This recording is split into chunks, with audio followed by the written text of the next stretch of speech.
Good evening, brothers, sisters, and gender norm resistors. It's time once again for some Pirates of the Geek Vortex. Sorry, just getting a few things set up here. Thought I had everything set up properly, but apparently I did not.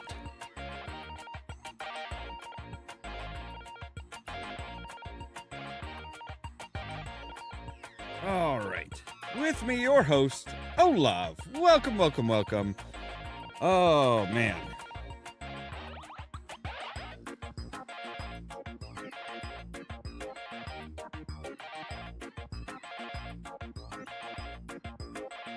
There we go. I think I've got everything set up properly now. Ah, lovely.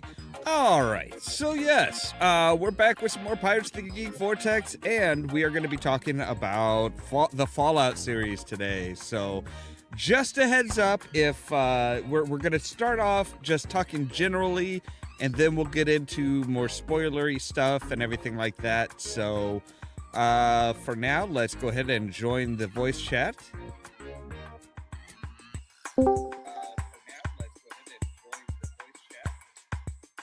All right. Hello, everybody. Hello. And how has everybody been? Alive?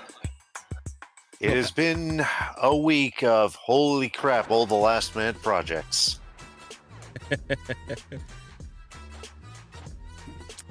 Yeah. I love those weeks. Love in inverted commas. Yeah, pretty much.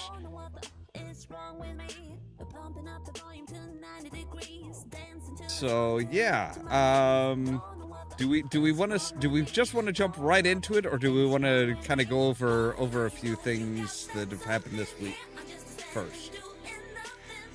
I think things have happened. It's been an eventful week in many ways. True. We've got all kinds of fun stuff like the solar storm that's hitting this weekend. I had to look up what a CME was on account of that. You know, I do have to say it's kind of funny how the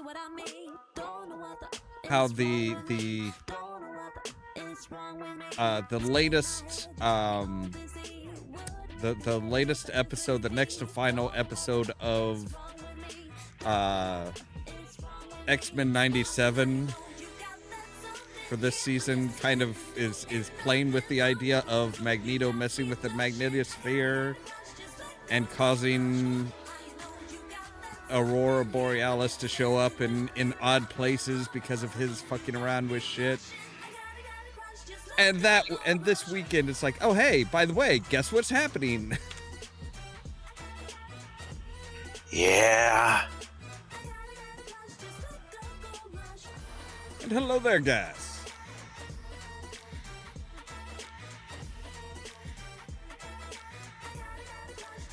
So what all else has been happening this week? That's the question. It's been media storms over just various little things all building up. True. The Israel-Palestine conflict, the glut of things coming out, let's see here, we have the upcoming Gen Con, with D&D Beyond apparently undergoing major changes. I don't really keep track anymore. I don't really buy from Wizards at the moment. Oh wait, that's Gas Giant? I didn't expect to see them today. Okay. They're an old friend of yours and mine. Ah.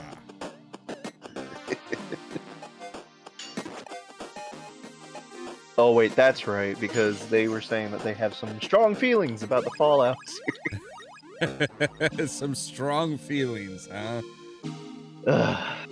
And in other news, announcements are being made left and right for both of the MMOs I play. You've both played WoW. I think you've both played a bit of FF. I have not played WoW, actually. I've never played WoW. Well, Dawn Trail and War Within aren't going to be too far apart as far as releases for FF and WoW, respectively. Ah.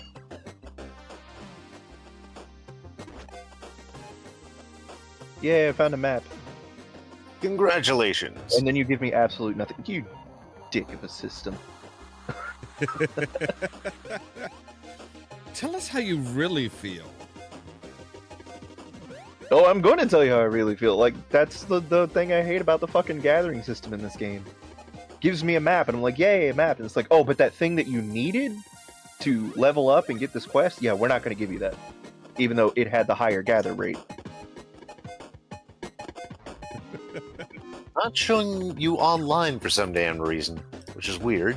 Oh, there you are. You on the same world. Yeah, it's showing me my other people who are off world. Now you show up. Yeah, I was supposed to say, you're going to have to request my online status, I think. No, I can see it now. It just was really slow at loading up. I wonder if has it. Oh yes, this week's DDoS attack on FF servers. Yes, the DDoS and the updates and the maintenance and the solar storm. Just all kinds of shit going down. Pretty much. Basically, the loading screen for 14 for the past week has been like, hey, if you get kicked off and they're slow, fuck you, tough shit. Because Square Enix gave up being nice to their players a long time ago. They're just like, deal with it. We're not fixing it.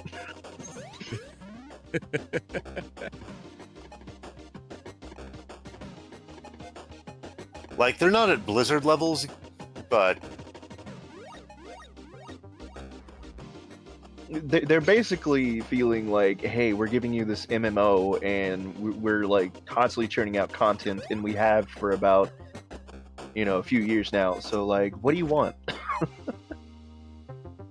in fairness, they do put out constant content, whereas Blizzard, we had to light some fires under their asses to get them to do the same. And Square at least gave us the Oceania data center, which is the first international data center, which they didn't have to do, but they felt like it. Well, that's something at least. Yeah, well, that's been a lot of the server maintenance is they have the European servers and they have North American servers, but then Oceania was the server that anybody from anywhere in the world can go on. And they're like, hey, this is going to be a massive undertaking, and it's really going to tax the system, so you're going to have to bear with us while we do this. That's fair. So, alright. So, the Fallout series. I've just seen most of episode 1, which is apparently free. I found that out tonight. Oh, nice. I would have finished it, but I had constant interruptions, but it is very, very interesting how they've gone about it. Yeah. So, general opinions. It wasn't as bad as I was expecting, but, like I said, they take a lot of liberties here and there that just make me scratch my head. Story-wise, it has excellent pacing. I'll admit, I don't recall ever hearing much throughout the limited Fallout exposure I have about Vaults 32 or 33 or anything that low a number. Those vaults were created specifically for the show. Okay, so it's never come up even in passing. No. Because I could see going up to a computer terminal, seeing a random throwaway detail, and then trying to build on it later. Yeah, Ollamh would know better than I do, but I don't think there's ever been any actual accurate count outside of the Fallout Bible of how many vaults there actually are. I don't think there's ever been an actual proper count. Yeah. So basically all they do is they find what vaults haven't been officially put in or been accepted as canon from the fandom. Which means, unfortunately, we won't get to see Vaults 69 and 96.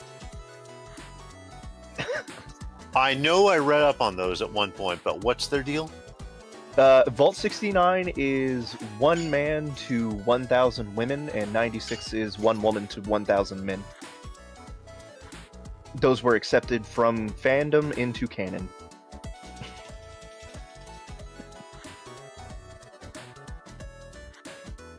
Wow. Yeah. Yep.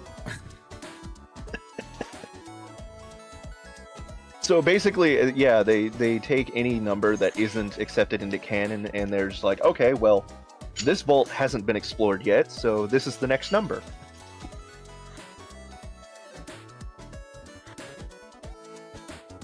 Which I'm surprised they went with 42. Like, are we never going to get into the single-digit vaults? Well, no, they did. Well, yeah, into we did. single- What was it, Vault 4? Yeah.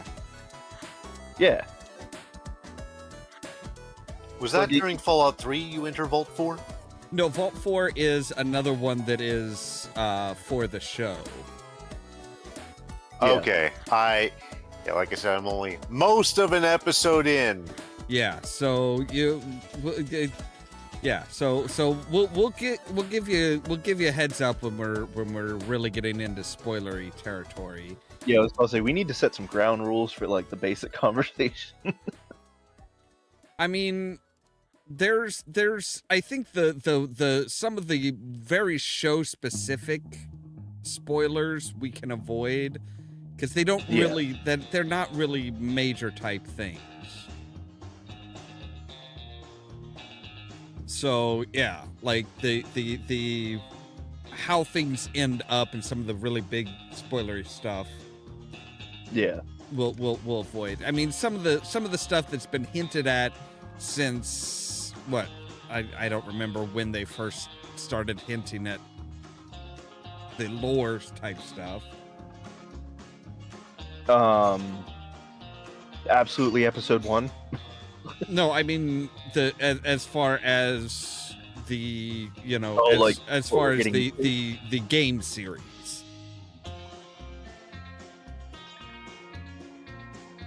So That's hard to say, because, like, there's always, they dropped little things here and there, but yeah, I don't know when they just started going into, like, the absolute, hey, we're going to include this. yeah, but okay, so Ras said that he had just gotten Maximus becoming a squire. okay. Yeah, he's by his friend's bedside. So, like, that's a whole thing that loops around throughout the series, so. That was also one of the first things that set me off that my brother and my mom didn't get when we were watching it together. Because, like, I literally almost jumped up from the couch and I was like, what the fuck? And they're like, what? And I was like, that is not how the Brotherhood works. Well, Yeah. that's how the Brotherhood works in the West now. Yeah, I had to, like, calm myself down. I was like, wait a minute. Wait. California, different time. We're okay. Yeah. I mean, that's one of the things is the Brotherhood of Steel does change as far as West Coast and East Coast. Even on the West Coast, it's been kind of it's been evolving in different things in different ways.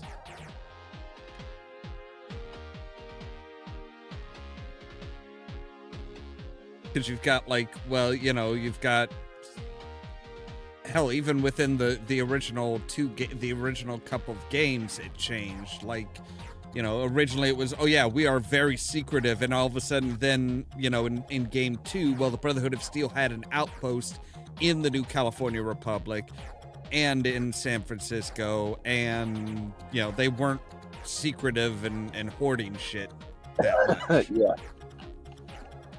And then we've got the constant, are the Brotherhood good guys? Are they assholes? Are they just kind of doing what they need to do? They're good guys. They're assholes that think they're the good guys. But then that's one of the things that's always been the case is it's like, yeah, it's always been kind of up in the air as to who is anybody really a good group in Fallout. I mean, the way you just described the Brotherhood could also be describing the Enclave. Yeah.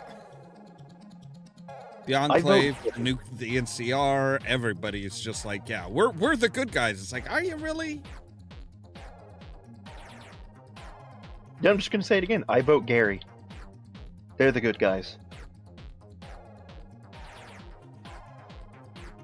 I don't know. The good guys generally don't just like attack people for just coming anywhere near them. You're in their house.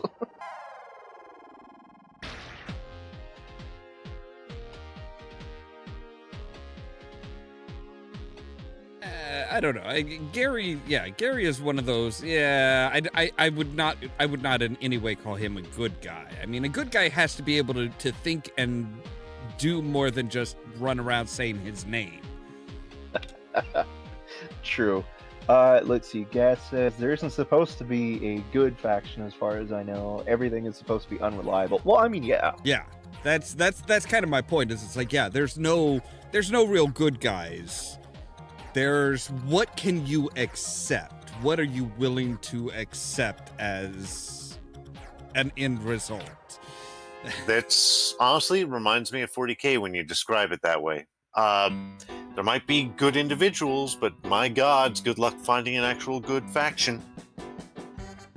Now, one of the things that I've heard people bitch and moan about that actually somebody made a very good argument for is the random people that the random things that Lucy runs into. Like for example, there's she eventually runs into one person who's trying to who paid good caps for a water filtration system, and he's just dumping sand in it thinking that it'll filter out whatever he puts into water. Yeah. And then people were just like, oh, well, that doesn't make sense. It was like, that is completely Fallout. Yeah.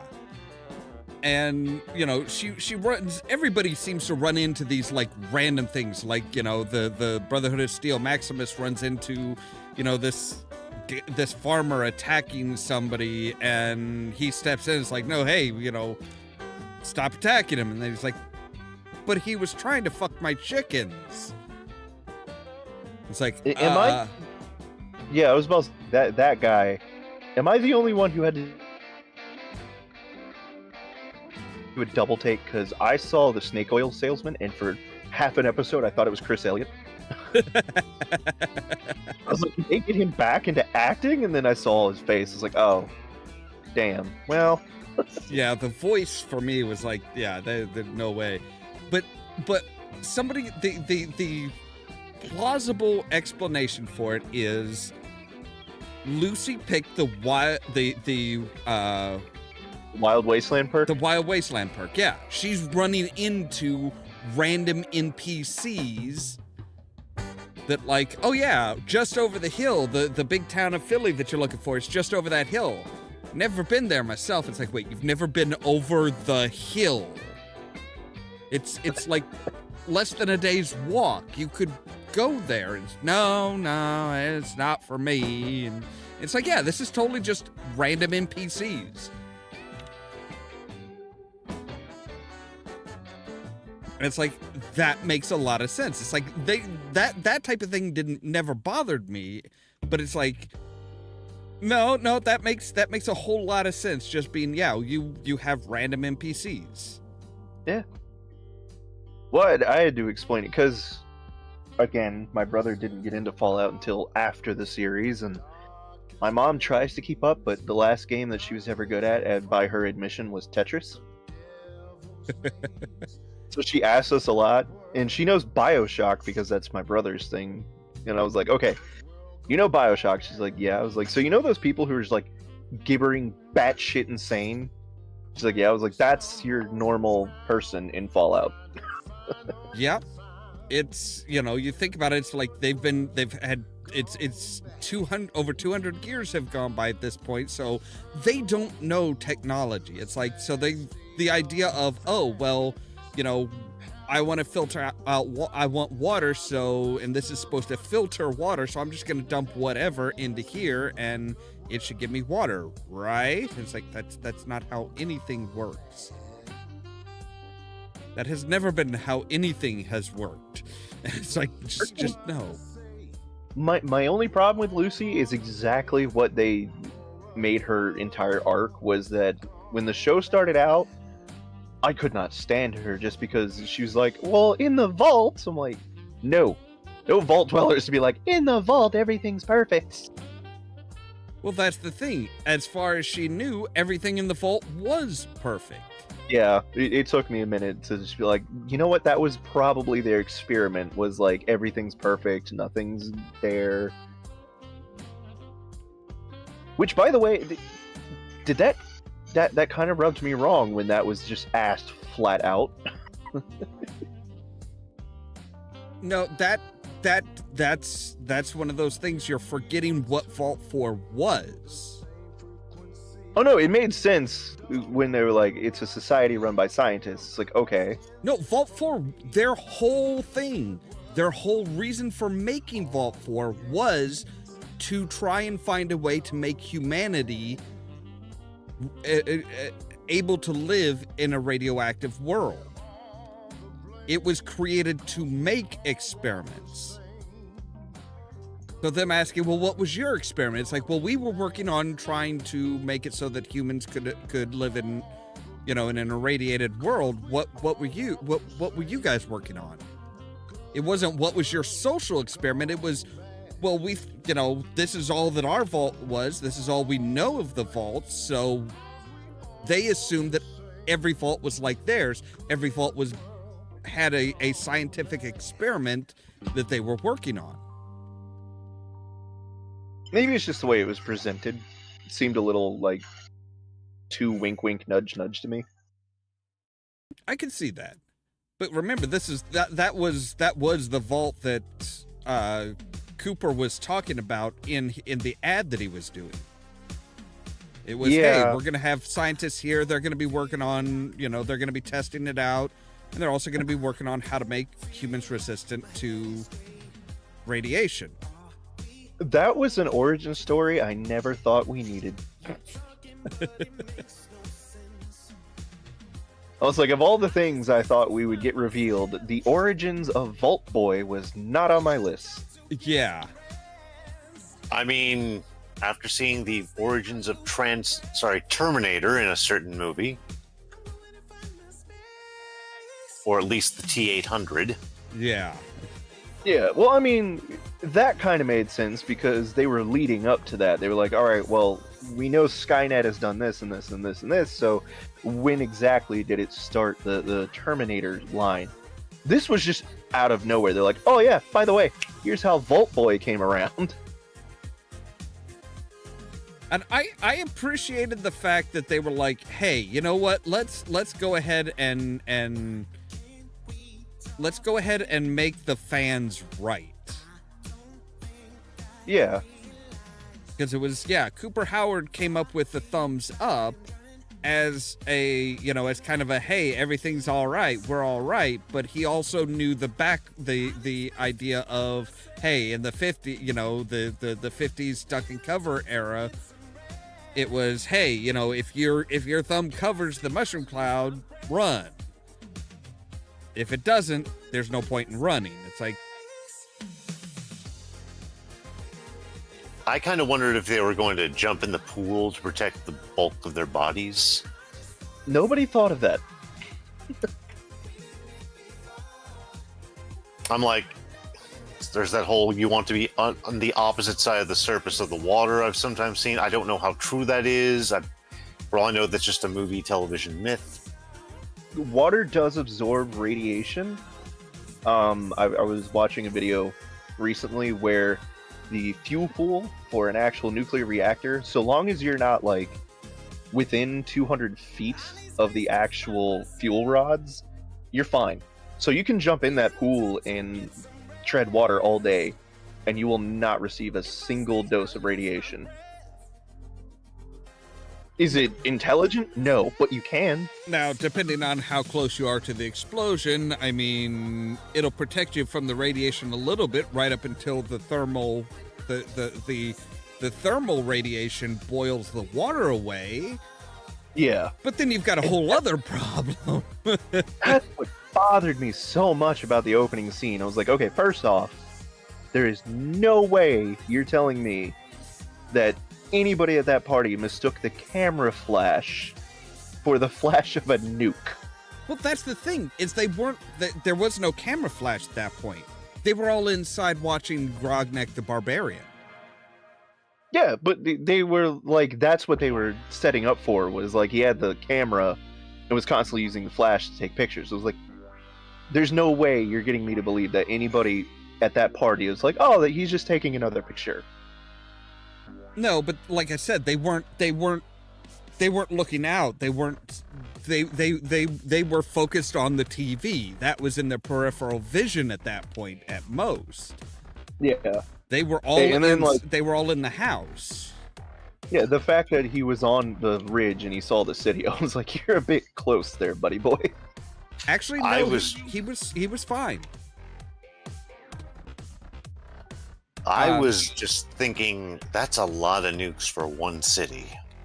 Actually, that's the thing. It wasn't. Yeah, no, that was actually one of the cities that got off lighter than the others. No, it's the people have actually used the website where you can actually figure out exactly how big the mushroom cloud would be, how big the explosion is going to be, how far the radiation and stuff is. The largest bomb that we see dropped in the Fallout series so far is 1 kiloton. That's less than either of the nuclear bombs that were dropped in World War II. Yeah. Like, a lot less. Okay. I guess I was, picturing Hiroshima and Nagasaki levels whenever you go into the narration. Yeah. Well, no, because see, that's the thing, is that even in the Fallout universe, once they dropped Fat Man and Little Boy, they don't ever use the atom bomb again. So everything's scaled back. Well, that's not quite. If you look at the Fallout Bible, they do increase the size and power of their nuclear weapons, but in the first bombs that hit the United States were not big. Later bombs, after the United States retaliated, those were massive. Yeah, well, I was going to say, it also goes with the, trend where, you have the mini nukes and everything. So at the same time that we're increasing this, we're also trying to miniaturize them so that we can put them on the field. Okay, so here's the mini spoiler. It's more of a spoiler for the, but it's something that was suggested in the Fallout games as well. Is China did not drop the first bombs. Yeah, I was torn on that point. So those bombs that were dropped, those were so small because Vault-Tec did not have massive amounts of nuclear material. They couldn't make a multi-kiloton bomb. They just wanted to drop nukes on the U.S., so the U.S. would have to then retaliate, and then China would have to retaliate on the United States. Oh. So they dropped small bombs so that all of a sudden the United States would freak out, they would start to attack China, and everybody who bought a space in the vault would have time to get to the vaults. That's why they dropped small bombs. That's not like, I could see them dropping that as an aside in a game too, but The thing is, given what Vault Tech gets up to, this is actually not that surprising.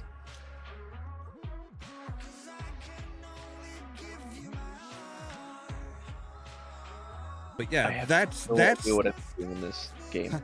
huh?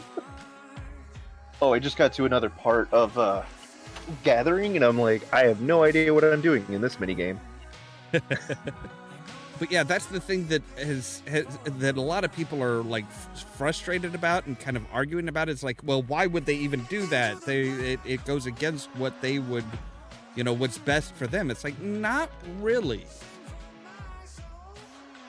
Because yes, they are enjoying, they want to, they want to enjoy their massive amounts of power and their massive amounts of money, but they've reached the limit. They can only build so many vaults and sell spaces in those vaults. So how do you increase your power and money and how do you increase your power and increase the value of your wealth? You get rid of everybody else's. If nobody else has $1, your dollar is all of a sudden a lot more valuable. It's the classic idea of the adventurers come back from the dungeon and immediately devalue the local currency with thousands of years worth of gold. Yep.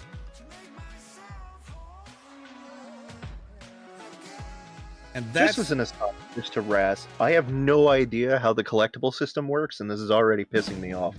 I'm on my way. I can help walk you through it. Give me a sec to hop to Lamia. But yeah, that's been the big issue that a lot of people have had with the Fallout series, is the idea that, oh, hey, wait a second, China didn't drop the first bomb? Who did? And I can't go to Lamia for some damn reason, by the way. Is this so congested? Apparently.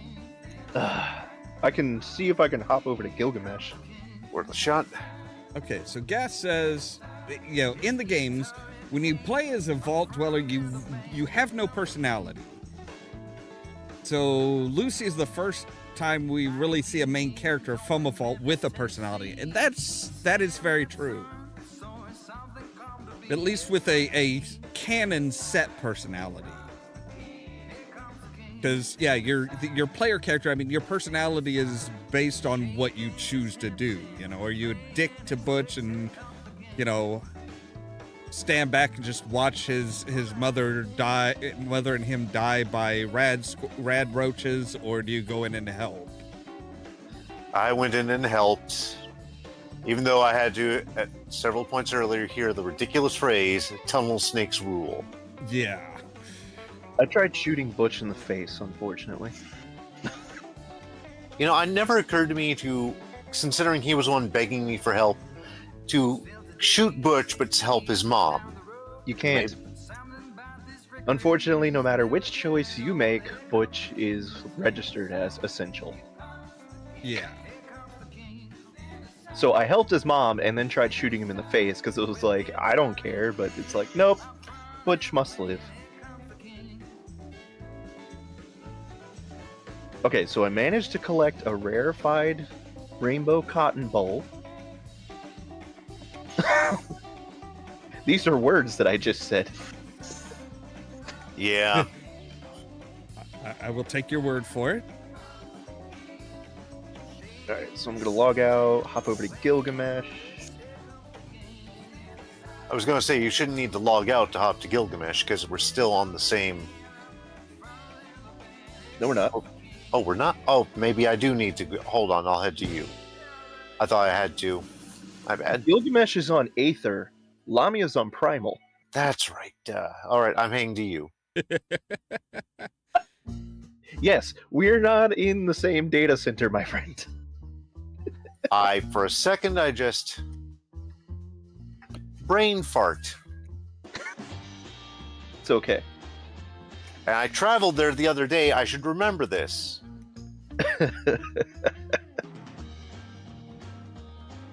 So, now that we can talk freely, we talked about the design of the Gulper, right?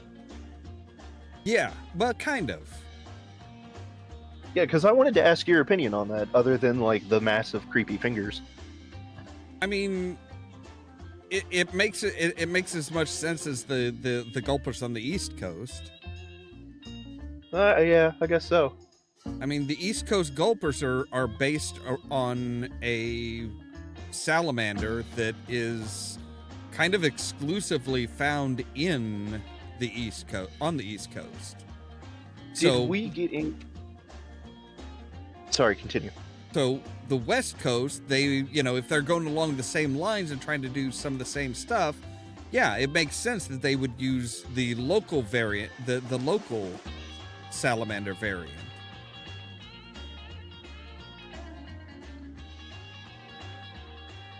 So it was like, yeah, okay, yeah, I had no problem with it. It's like, you know, once I looked it up, it's like, yeah, it makes sense. Yeah. But, yeah, one thing that I think we got into it briefly, and we didn't really talk about it because we didn't want to spoil. I got so angry with as many times as they wanted to tease and cockblock with the growls. Yeah. Like, when they first did it, I heard that growl in the cave and was like, hold on, you're not gonna pull that out this fucking early. And they're like, nah, that's a bear. And I was like, okay, I'll take a bear. And then, like, they did it again. And I was like, no, stop cockblocking me. Let's see. Gas says, also, I'm not a fan of the show outright telling you things like Vault-Tec dropping bombs and such. Well, that, among other details in the show, makes things too clean an answer. That is one of the things that people have kind of pointed out as far as a defense of, you know, Vault-Tec didn't do it, is they never really outright said, we're going to drop the bomb. They always said, well, we could. You know, we could keep the pressure on. We could keep, you know, we could start it ourselves. Yeah.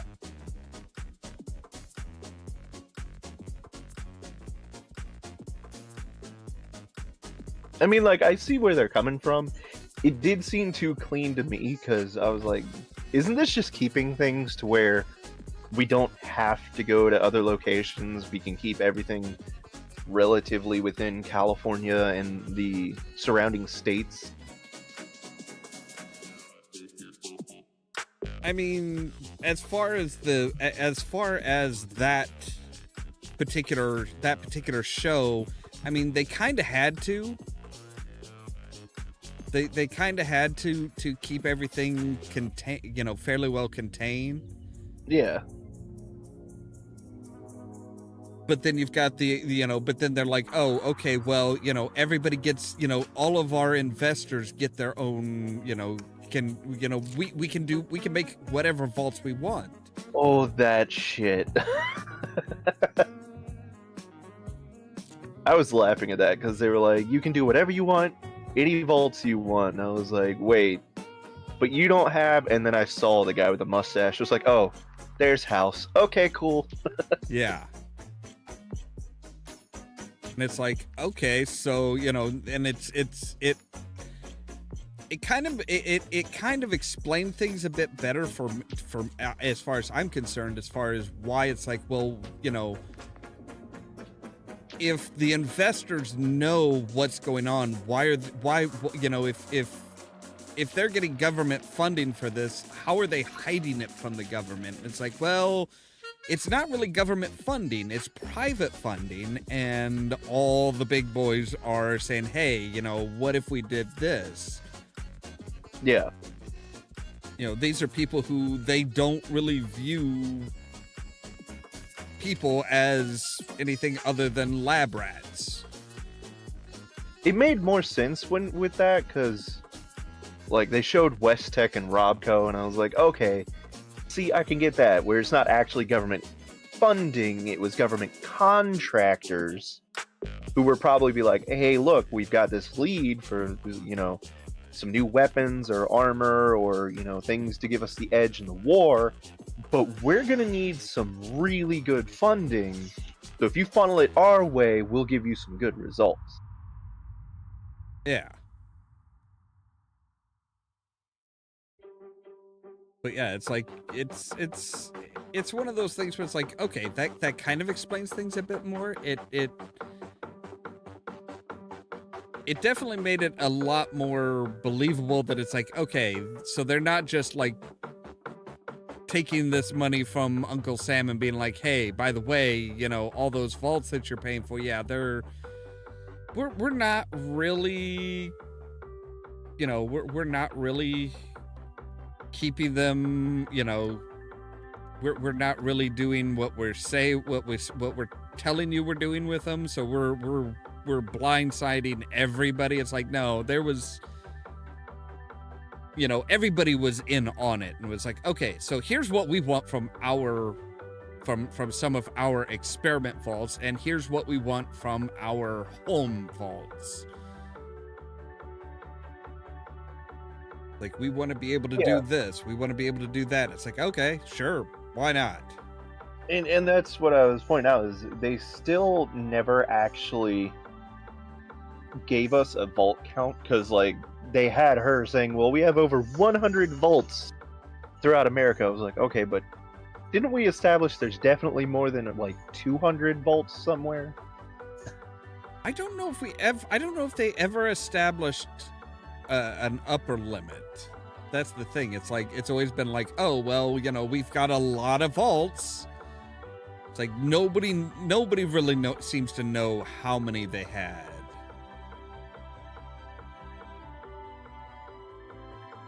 Okay, now I'm following two different conversations.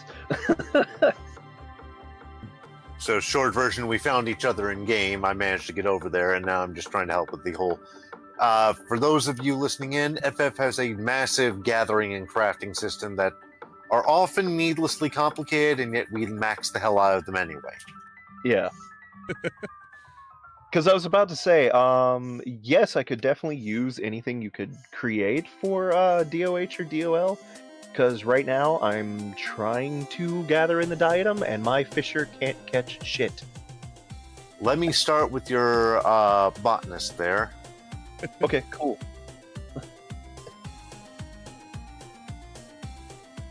Behold the relic weapon of a blacksmith.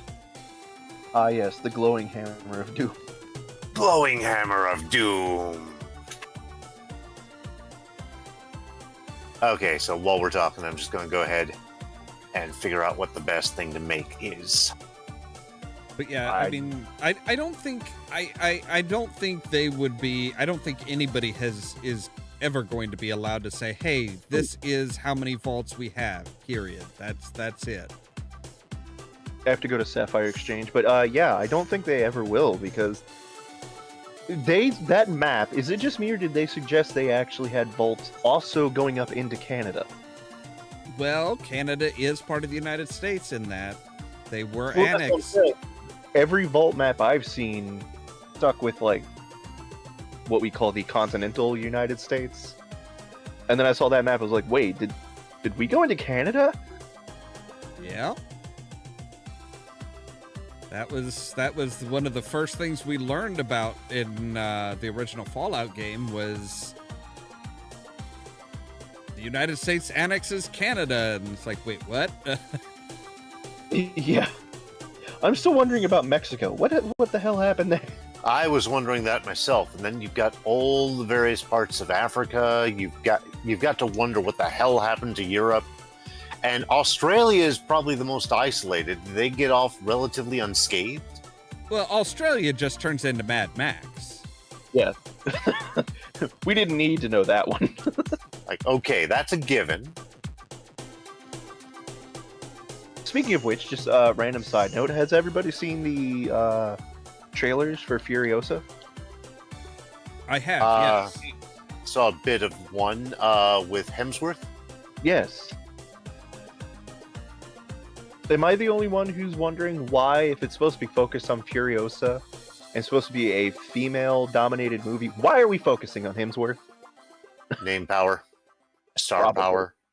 Well, that and you know, if you're gonna have a female empowerment movie, you have to, you know, who are they going to be powering against? If they're getting if they're gathering the power and they're being, oh hey, we're a bunch of badass women, they have to be fighting against something. I really hope he is the villain, because I do just want to see Hemsworth as a villain.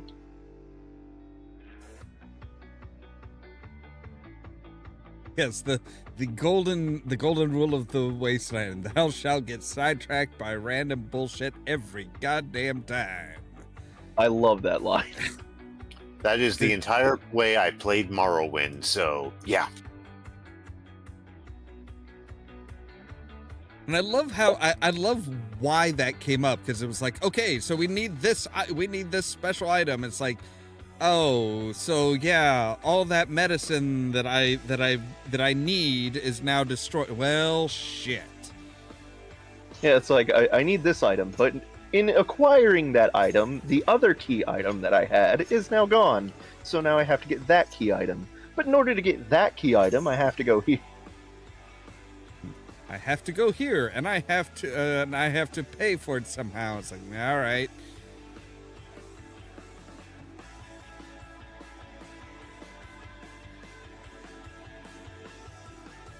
Also, I am still a big fan of the line, "Ass jerky don't make itself."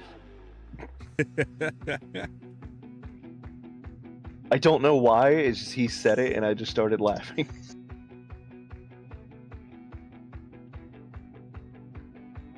I just loved when he turned to her and was like, "Why am I doing this?" And just throws her the knife. It's like, we are going to make you a proper wastelander one way or another. I did like how they referenced the reinforced vault suit. That was clever. Yeah.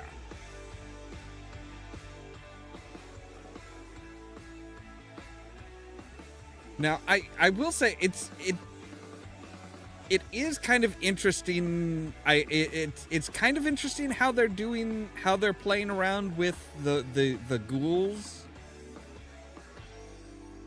And I'm kind of wondering where they're going to go from there, because it's like, okay, so, you know, the whole idea that, oh, well, you know, you take this special thing to become, you know, you have to take something to become a ghoul. It's like, well, I don't think that's necessarily what they're saying. I think they're saying there is something that can guarantee you're going to become a ghoul, but...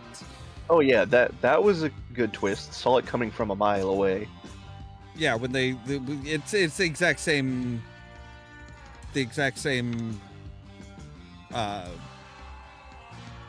inhaler type thing. So it's like, yeah, okay, yeah.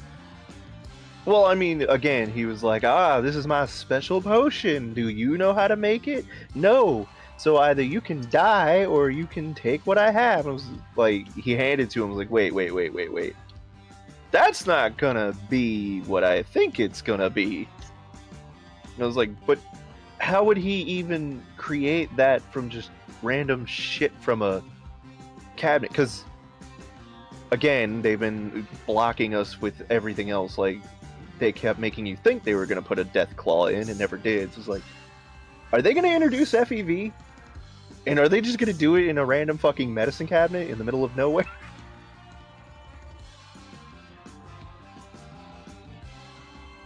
Well, see, I don't think that's FEV, though. No, it wasn't. And that's what I was saying. I was saying if it was FEV, oh yeah, I was like, you want me to believe that just this random psycho asshole just knows how to make that from random shit in a medicine cabinet? Knows how to make that, or has a stash of the base chemicals to make it. Yeah. And then, like, yeah, there's like, oh, hey, this is actually what it does. It makes you a ghoul. And I was like, okay, yeah, that I can get past, because technically the only requirement for being a ghoul is sufficient radiation and something in your actual chemistry.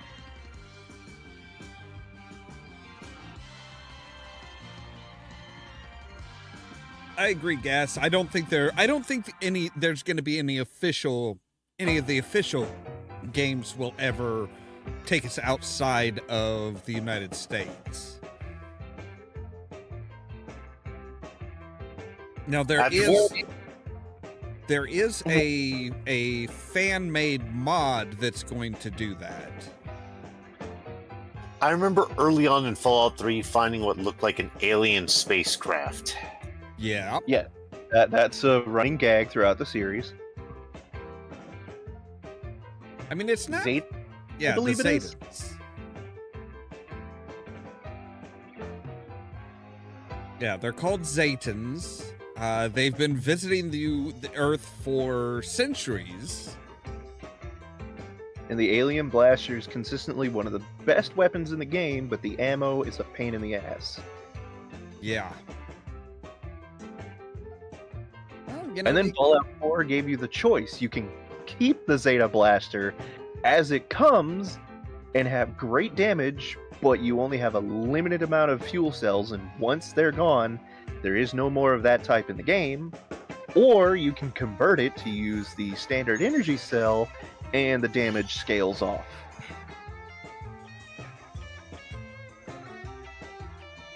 I mean, it to be fair, it's like, you cannot expect to find alien power cells all over the place. They crash their ships very rarely, about once per game or so.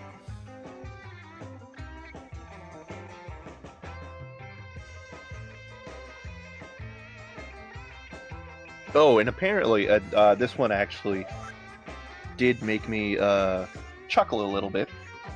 Apparently, Microsoft has announced that they're going to shut down Xbox to fold it into their games, like just the straight Microsoft games.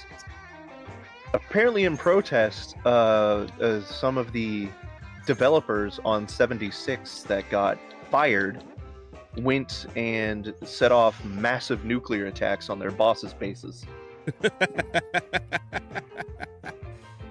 I was like, yeah, that sounds like a Fallout mod. Yep.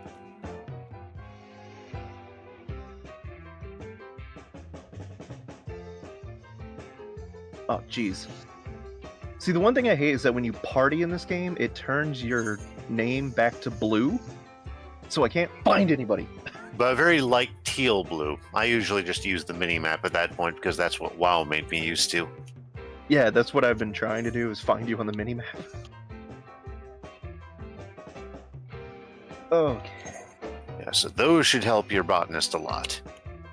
Yeah, I was trying to get a forager's scythe earlier, but they're selling for like 3 million gil on this marketplace now. Whereas I made that for probably at most 20k. Yeah, well, Ollamh is ridiculous when it comes to the marketplace. Let me look at this. I need to see just how bad inflation gets outside of Gilgamesh. Now, for those of you at home, Gilgamesh is considered the #1 server for raiding. So there's a bit of a rush on certain gear, but the best gear still comes from instances.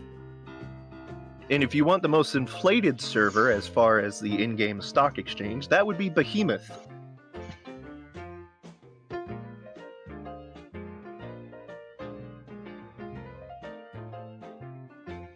I'm also seeing what songs I don't have your server might have on the cheap. I want to be disappointed, I guess.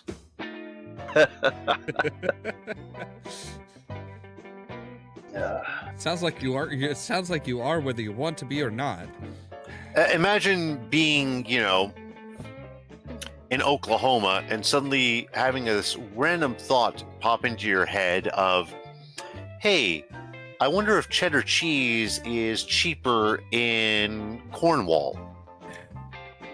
Okay, That's essentially what we've done. I love the Lala that is behind you on the market board.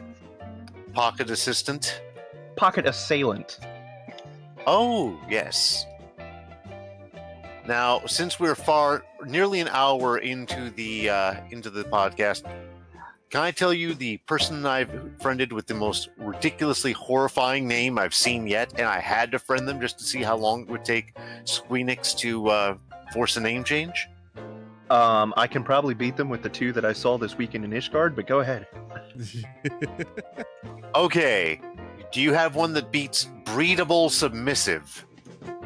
Technically. Let's hear it. So while I was in Ishgard, I was at the congregation of our Knights Most Holy, when suddenly I believe he was an Elysian? In this horrific leather strap skirt outfit, like fetish to the extreme, comes in. And it took me a moment to pronounce his name correctly before I realized that his name was Your Seat to Fart On.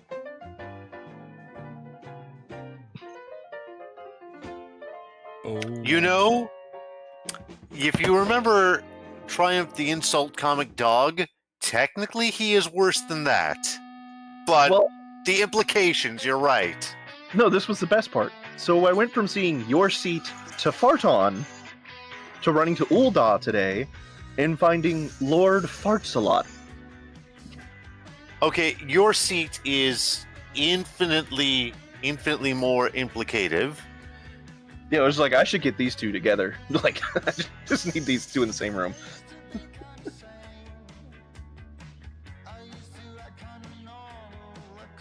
Yeah, I have to admit, I sometimes worry if just friending breedable is going to get me in trouble one day. Friending and clearly not reporting. I mean, you know... it shouldn't. Oh, no. Square is amazingly back and forth anal about what they allow. People have been banned from this game for using in-game curses. As in, like, the NPCs themselves use this curse, but if you use the curse in chat, they'll kick you. Such as shite. Yeah, you can't use shite, you can't use God's damned. 7 hells will get you a warning. That is just pathetic for them to do that. See, Well, it also, and it depends on your server. Yeah. see, you were making it so that I will probably never play that because it's like, yeah, that's just what the fuck. The reason I say this game is iffy is like the game itself, when you're with friends and you can actually joke around. Do it on Discord. Don't use in-game chat. Do it on Discord. Yes. But it's fun when you can all joke around and have fun. But it's the subscription fees that kill me. Because true, $74 for 6 months doesn't sound that bad. Until you realize that's $74 for a 6-month subscription, but you have to pay for every expansion. That's basically not too far off from, well, WoW, to be fair. Yeah. Where I've only ever paid for one expansion with in-game currency because that's when they stopped selling hard copies. So everyone's like, oh, you hyped for Dawn Trail? I'm like, no, because I don't have Dawn Trail, so it's not going to matter.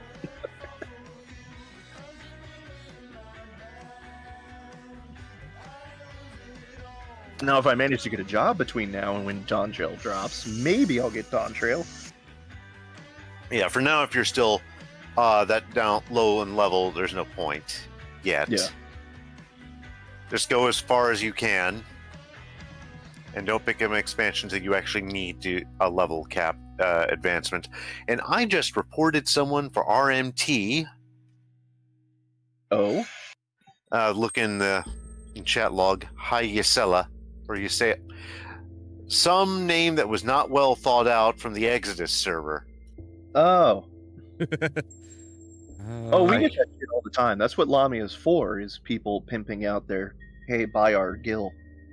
See, I wound up going to a club night the other night with actual DJs just because.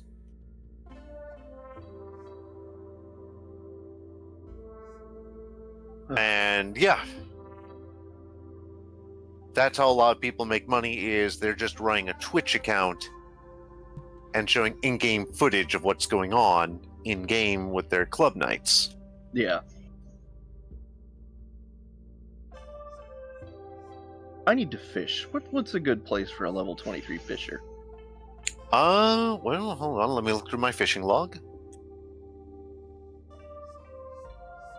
So getting back to Fallout, Ollamh. You know I can do this. Absolutely. Also, this is not anything different for Gas because, like I said, Gas is an old friend of yours and mine. They're used to council nights, so they are used to us getting distracted. Yeah.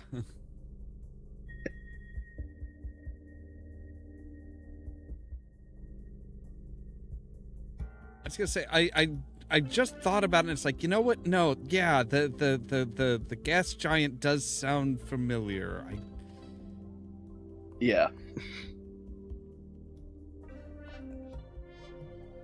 Yeah, the UI is not colorblind friendly. Especially not the power armor being completely piss yellow and Pip-Boy being green.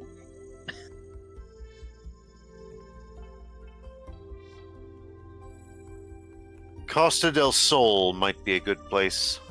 How has your fisher? 23. Maybe a little lower. Hold on. Well, I also don't have that great of bait. What's like my highest bait that I've got right now? Oakwood might be the best then. Upper Lenosia. Oh, God, I hate Oakwood. Let me teleport us. I've got a floating minnow and a crowfly.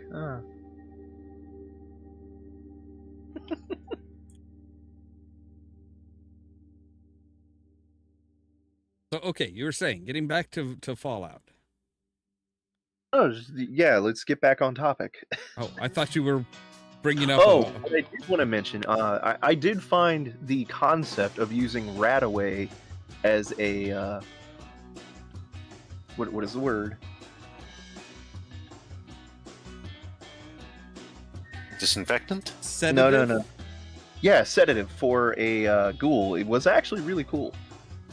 Huh. There's another thing I remember in Fallout 3. There was a church service for people who were worshiping a human born of two ghouls. Interesting. Yes, you walk into one of the converted ships, and there's literally a guy at a podium giving a giant speech on this saint. Don't remember that one. Neither do I. I swear it's in there, and it was 3. I don't know if it only goes in as part of DLC or not. Can I fish in the Aetheryte Plaza? Because that'd be fucking hilarious. Used to play Dungeons and Dragons Online yes. years ago. My brother made a character's name called the Boston Waffler, and Gas made one that was old Chicago style. I tried watching D&D online. I watched as they brought Strad von Zarovich in,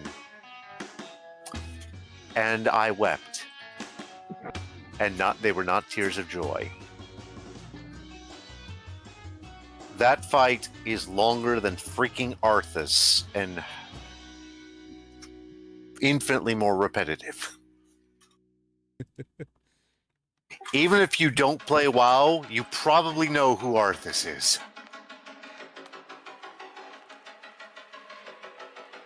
Well, I mean, Arthas wasn't Arthas in Warcraft 3? Yep. He was the paladin you start out as. And he eventually becomes a Death Knight, and as everyone knows, this isn't really much of a spoiler because this is over 20 years, he becomes the Lich King, his soul merging with that of Gul'dan. Yeah. Until they get separated again later. The old, oh, well, I will take whatever power I can in order to protect my people. And it's like, but you're not really going to protect your people. You're going to subjugate your people. It was a devil's bargain. He might have actually thought he was helping, but Well, everybody in any kind of media that's like, oh well, I will take on this evil power and use it for good. Everybody thinks that they're going to help their people, but they never do. I mean, if you play a demon hunter, you kind of do. That's been the closest there is. Or if you play a death knight, you eventually get drug into side good, whether you want to or not. Well, yes, but these are we're talking, the player characters that can choose their own path type of thing, rather than, oh hey, no, this is just like a scripted character that is, oh yeah, I'm gonna take on this power in order to do good, and it's like, yeah, but you're not a player character. It's not going to end well. Your demise is scripted. Can I just say that, again, typecasting gave away everything as far as Fallout was? I mean, kind of, yeah. Because I saw who was playing the father, and I was like, oh, this is not going to be a good... Oh, come on. Yeah. Just because he played Muad'Dib doesn't mean that he's a dick. It wasn't Muad'Dib that gave it away. It was You were. I was going to say that the first thing that came to mind was him opposite Dennis Hopper in my head. Yeah, for me, the first thing I thought of was, oh, hey, it's the original Paul Atreides. Yeah, I did that too. I was like, oh, hi, Paul. But then, like, before that, I was like, wait, isn't that the... Yeah, that's the asshole CEO in Flintstones. I don't trust you as far as I could throw you. And they're like, oh, he's the overseer. And I was like, oh, God, no. Who put him in charge? Let's face it, the overseers are never good people. I do like the overseer of Vault 31.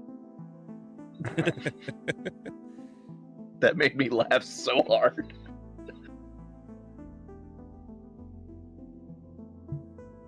I mean, it's like if you ask yourself who in Warhammer is the closest...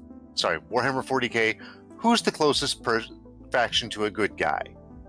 And you're then gotta wind up extrapolating that into Fallout.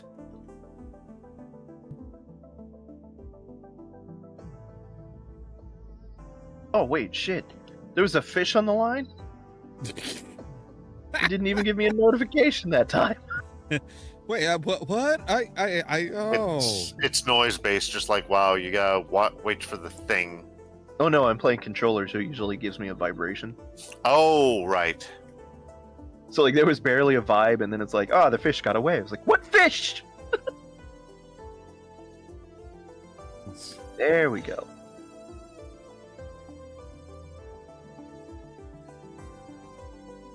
Yeah, like I said, I decided to play fashion because I've made it a habit that with every expansion, I change my look slightly. So I decided to go for what we're calling my Dread Krillin route.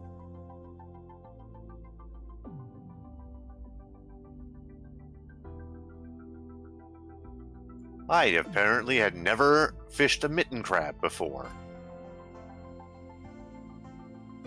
I'm getting a lot of jade eels, so hey. Also, what was it? The 10mm pistols? Why did they look off to me? I don't know. I mean, those were pretty accurate. They were pretty accurate, but I was like, wait, something's... Are those supposed to be the 10mm, or are those supposed to be, like, the larger caliber? I'm pretty sure, yeah, those were 10mm.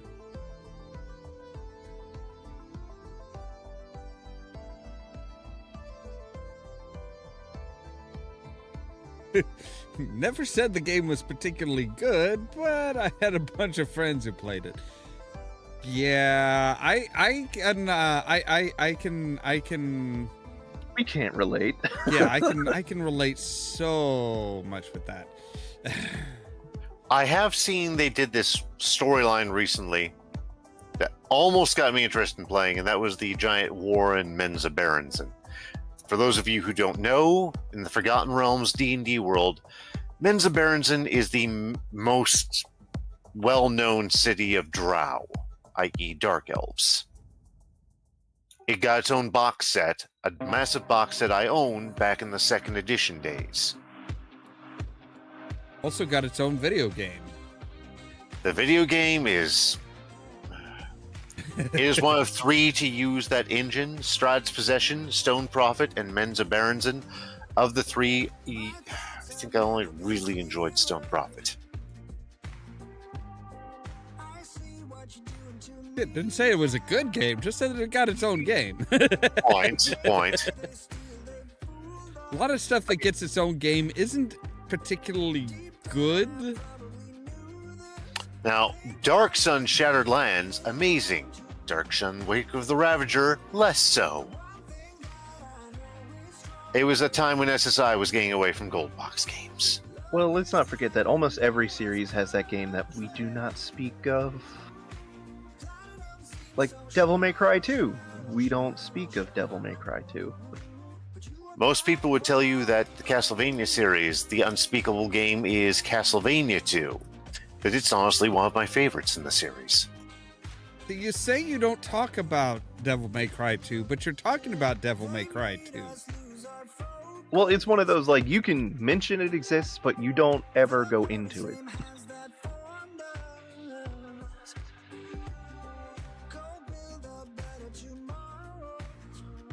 Wait a minute, hold on. Gas says, once played in a Warcraft D&D game where I played as an undead paladin who was the last night of Lordaeron. When I prayed for my spells every morning, I doused myself with holy water. Oh my god, it's like playing Road of Heaven in a D&D game. Road of Heaven from Vampire the Masquerade. I feel your pain. I played a vampiric sun worshipper once who was literally setting himself on fire.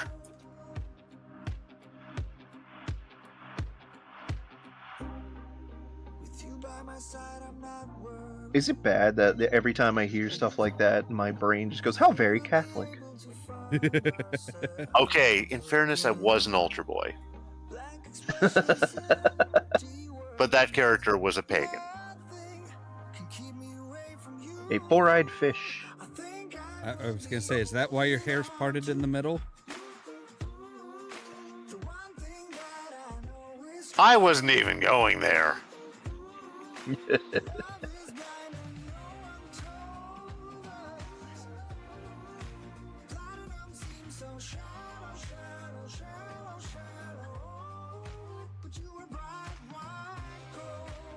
Yeah, you should hit level 25 before too long. You could probably take this all the way to 30.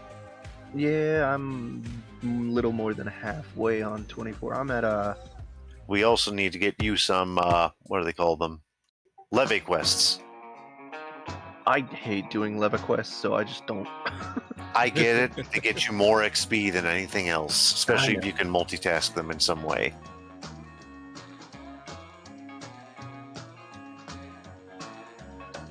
Yes, but you see, you have to actually be able to. You actually have to be able to stomach them to do them. I mean, it's one of those leva quests, like you said, they get you more experience and money and such than any other quest, but some of them have such ridiculous, what do we call it? Ridiculous quotas or clear criteria that it's just not worth it.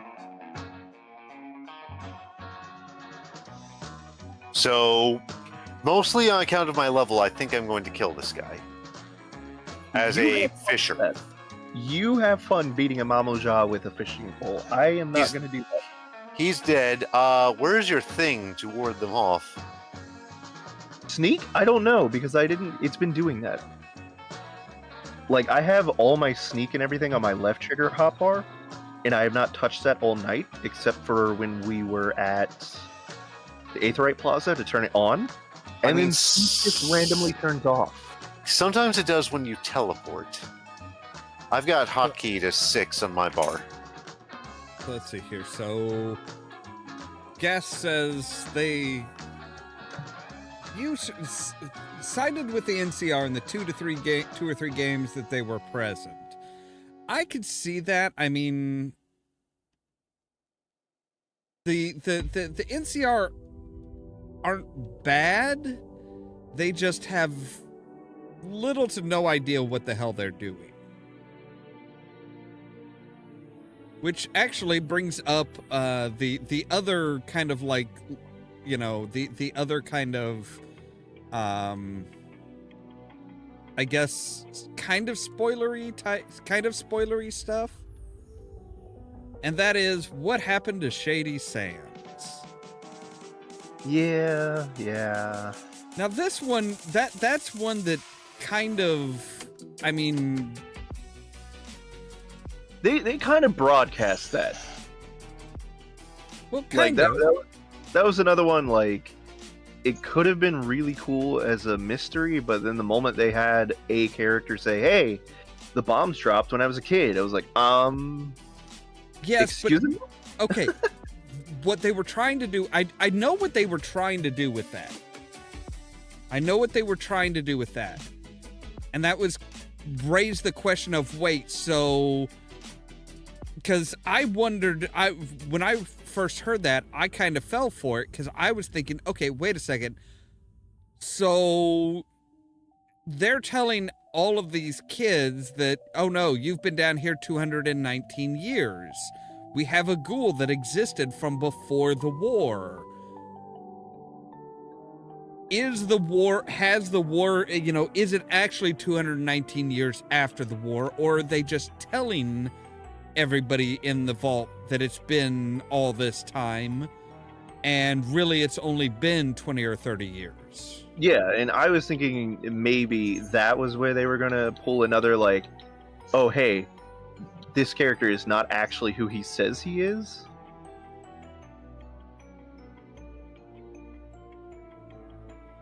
Because that's what I was figuring. I was figuring they were kind of doing like a reverse Fallout 4, where it was like, oh, hey, so it's been about, you know, you've been out this long. It's like, or have you? It's, you know, yeah. It's, how where, long like, have you really been out? You've been out for maybe a couple years, and then it's like, oh no.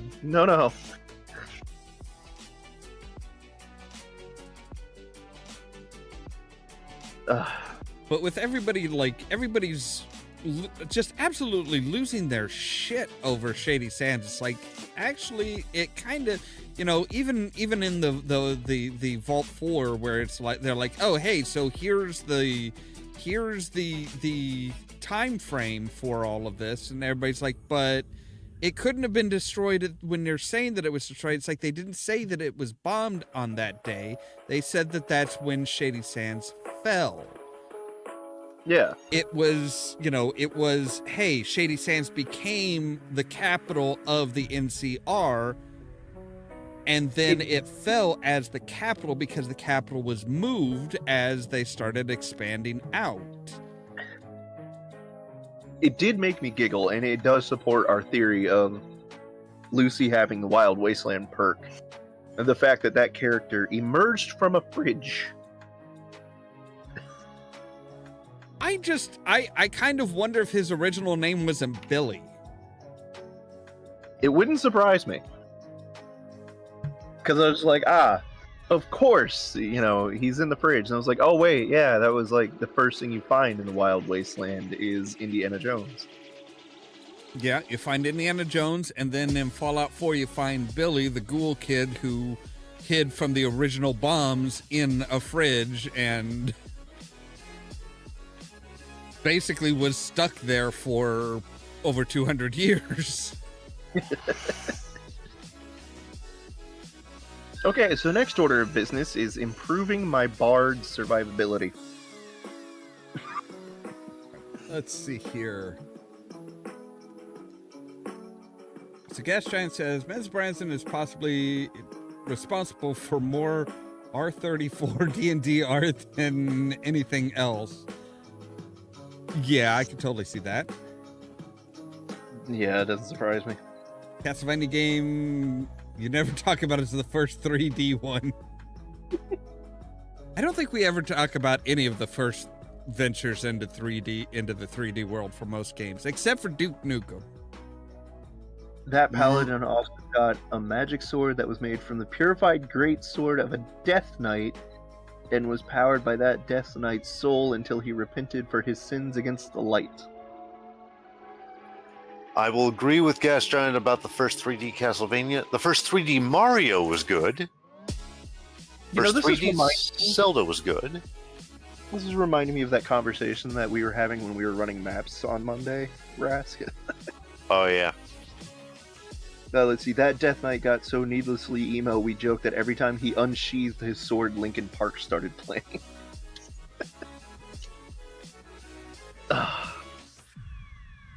Yeah. I was thinking of when you were comparing the Dark Knight to Death Knight. Yeah. No, yeah, as far as 3D games, I agree. Duke Nukem was a good one. I mean, you can talk about Doom because Doom started as a 3D game. Yeah, but Doom is also just its own beast. True. I ditto for... Let's see, what else started? I do have a question. As far as Shady Sands, though. Do you think that's the original Shady Sands or not? Like the city that we see, or the one that fell? The one that fell. Well, the one that fell, and the one that that they go to at the end. The one that the one that they visit and stuff. Is that the real Shady Sands? Because Shady Sands didn't become the capital. The original Shady Sands didn't become the capital of the NCR. That was where the NCR was born. That's where it was created. I don't know. See, I don't know enough about Shady Sands to speculate on that. So, okay. In the first Fallout, Shady Sands is the very first settlement that you come across. As you're going over to the nearest vault on record, you run across this random settlement. And that's where you first meet the cons and all this stuff, and you wind up, potentially, if you're a good character, you wind up going and saving Tandy, the daughter of the leader of Shady Sands. Now, fast forward about 70 years to Fallout 2, and Shady Sands is no longer Shady Sands. It's actually just called NCR. It is called the New California Republic. So my question is did they actually have, is that actually the original Shady Sands, or is that a kind of a new thing? It's like, oh, well, the original Shady Sands is now the New California Republic, so we're going to go out, we're going to make a new settlement, and we're going to call that one Shady Sands.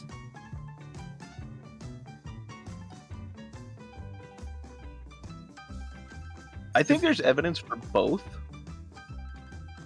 Because that's what I was just thought of earlier today. I was like, wait, so they're calling it Shady Sands, but is it really the Shady Sands?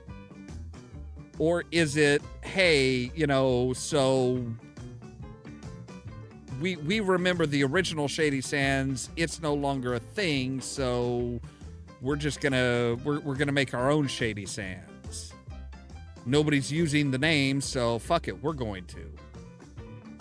See, I was wondering, my personal theory is, did they set this, what'd they say, 215 years? 219. So 219 years. Did they set it that early so that we could explain why there's suddenly just electricity everywhere in the wasteland? I mean, that's one of those weird things. Electricity was pretty common in the wasteland. Well, yeah, and that's what I'm saying. We had the fusion cells and the power plants and everything. We had an explanation of why is there still electricity and power in the wasteland. But then with what they reveal in the last few episodes, I'm like, is that supposed to be your justification? Because you didn't really need to justify it. I don't know.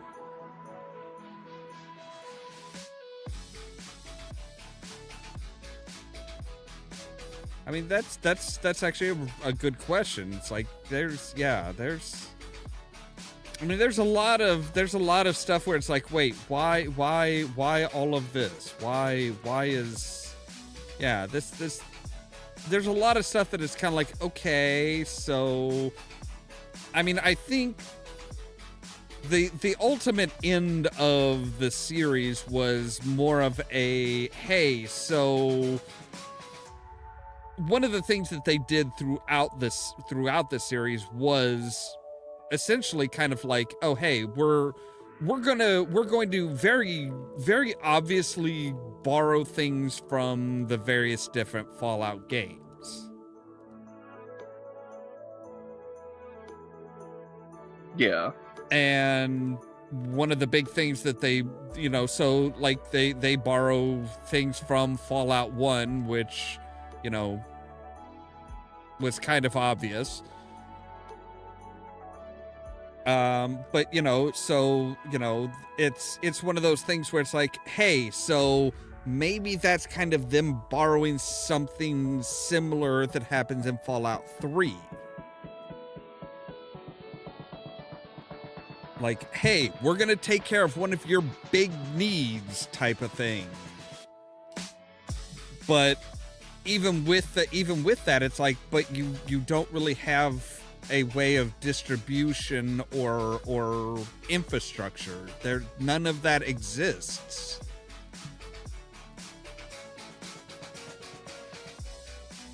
So it's kind of like, okay, well, we can have this really big neat thing, but then if we go far enough out, it's not going to matter because nobody's going to have an infrastructure to get this around, type of thing. Yeah.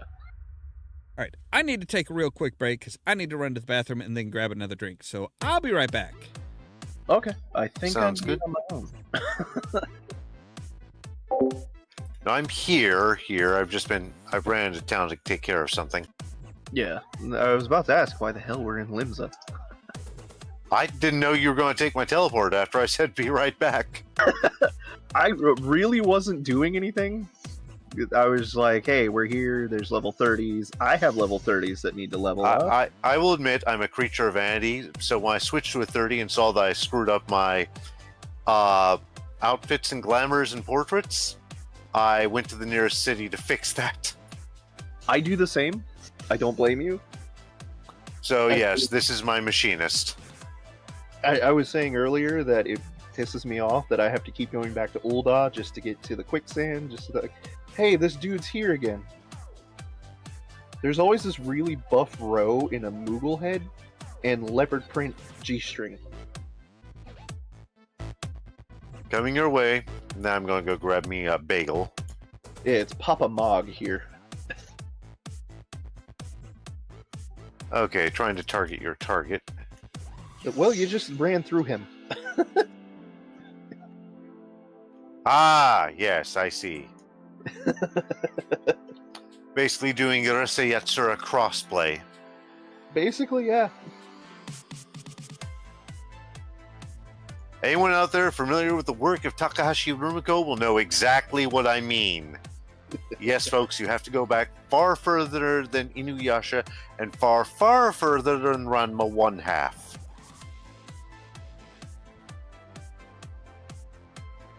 We're going back 40 years, and damn, that was some weird-ass anime.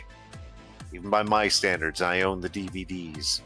Hell, I own the VHSs. I miss the anime style of the 80s. It looks so much more realistic. It depended on the show. I mean, things like 5-star stories, absolutely. Yeah. It could be hit or miss. Yeah. All right, I'll be right back, too. And now I'm all alone.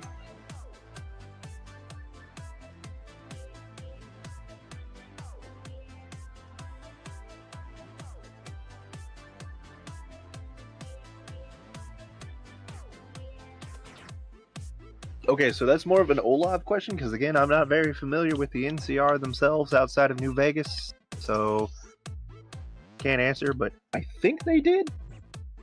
I'm pretty sure at some point New California Republic actually did manage not just California, but a good chunk of Nevada.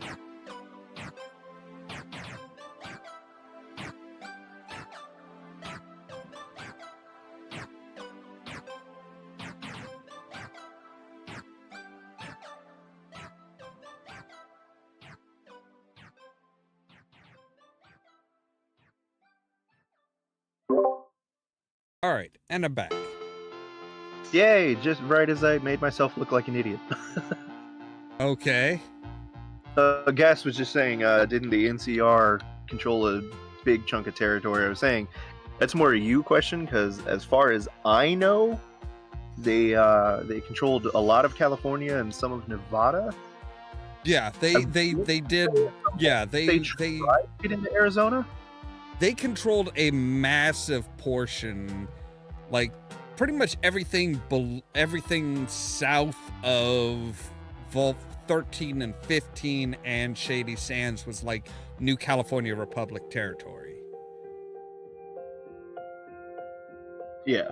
And like I said, in the games, I think they tried to get into Arizona, and that's where Caesar's Legion came in. Yeah, well, they pretty much got to the point of Vegas, and that was kind of where they started having some issues. I wanted to take a look at something here. Let me look up a couple things here. So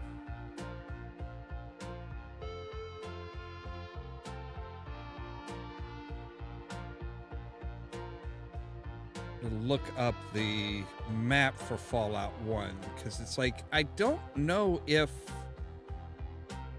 So yeah, I think Shady Sands is a lot... I think they had to have moved Shady Sands. Because Shady Sands was nowhere near the coast. Well, see, that's one of those, again, it kind of fits with the games, because another thing that happens a lot in Fallout is you find something and they're like, yes, this is totally the true and real one, and then you find out later, yeah, no, we were just pulling your chain.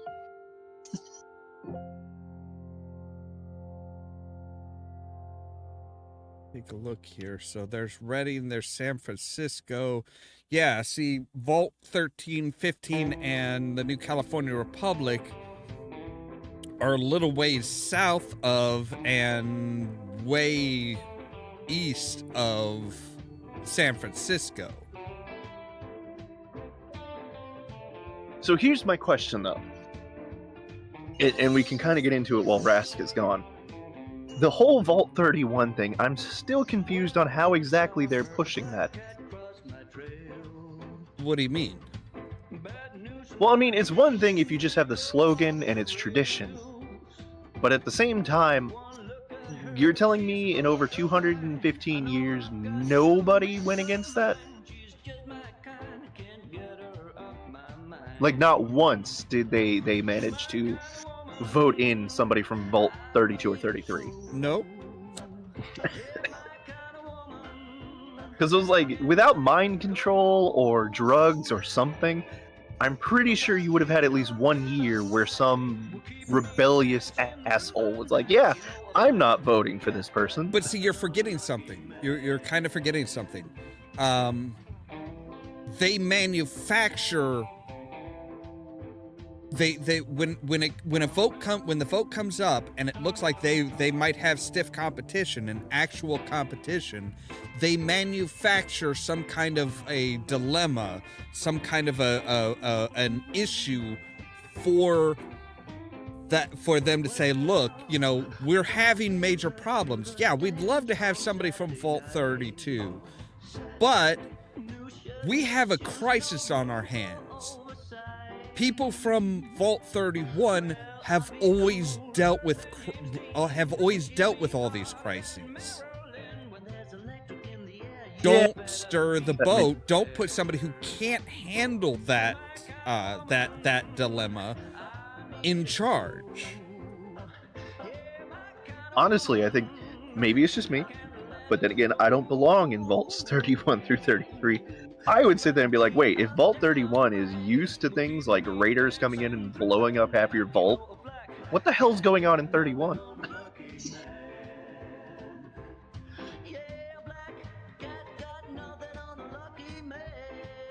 Well, see, that's the thing is they very rarely do trades.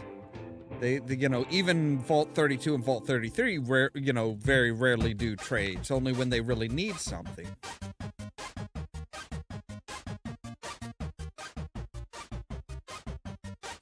Okay.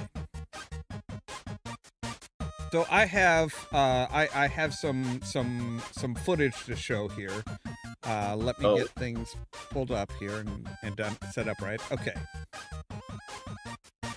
So here is San Francisco to Hollywood. Big long distance, right? Yeah. Well, here's Fallout 1's map. Here's Shady Sands and stuff like that. So the Boneyard almost looks like it is down around where Hollywood would be, or LA area. Now here is the Fallout 2 map. Here's San Francisco, and here's the New California Republic, formerly Shady Sands. There's no way that they went all the way up to the original Shady Sands. It's got to be a second city known as Shady Sands.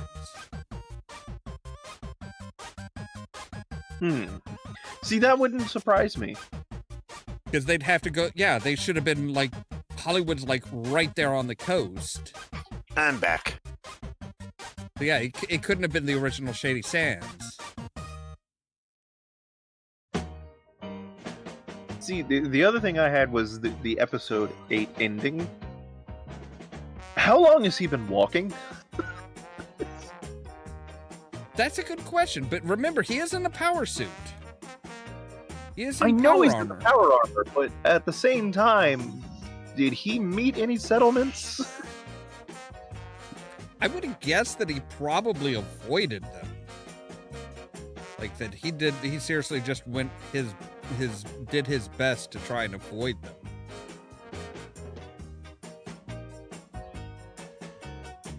Well, of course I find all the gear that would be better than what I have, and I have none of the materials. Well, in the meantime, I'm back. Do you want to go ahead and do that dungeon? Yeah, let's see which one we want to run. If you were on that level 30, I can come on the machinist. I mean, I've got... How many level 30s right now? It was your paladin, I think. Well, I've got Paladin, Bard, Dragoon, Machinist, Astrologian. That's right. Yeah. I basically didn't touch them after I got them.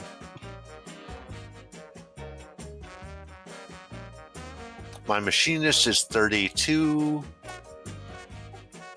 My monk is high 40s. My astrologian's about the level of your monk. Ugh.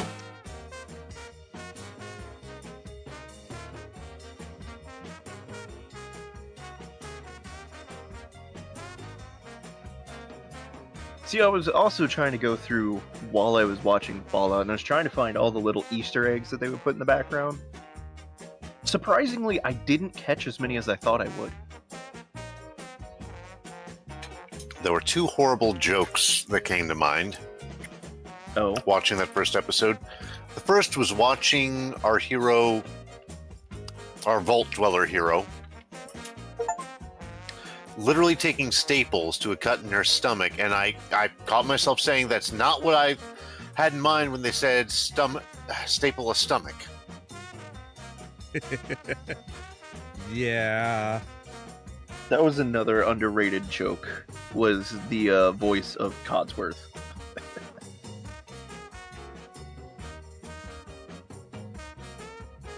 I mean, you gotta have Matt Berry just pretty much anywhere. Oh yeah, I know, but I was just loving when he's like, I sold my vocal rights. Do you have any idea how weird it is to come into my own home and have my voice greet me? Yeah, and that was the bonus for it. That was the oh, hey, you know, we're not going to give you any residuals or anything, but, you know, here, you get your own Codsworth. What the fuck do I want with that?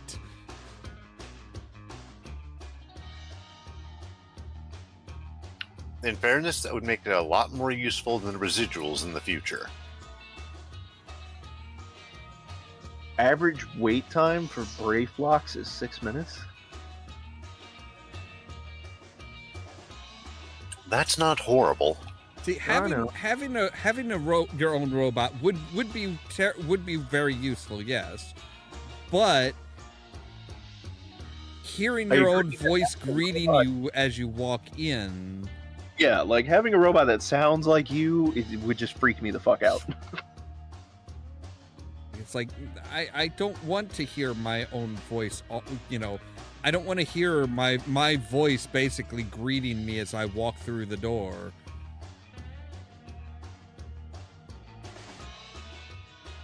And that's that's actually pretty accurate for most for most voice actors. They're like, yeah, they don't want to hear their voice. like I know a few that are like, you know, everybody's like, oh, but your voice is so great, it's so smooth, it's so buttery, and it's like, yeah, I can't listen to my own voice. Yeah, I was about to say, I think Rask could agree if he had a robot that just greeted him in his DJ voice every day. If it was in my DJ voice, fine, but even on the air, I will fade in and out depending on what I'm talking about.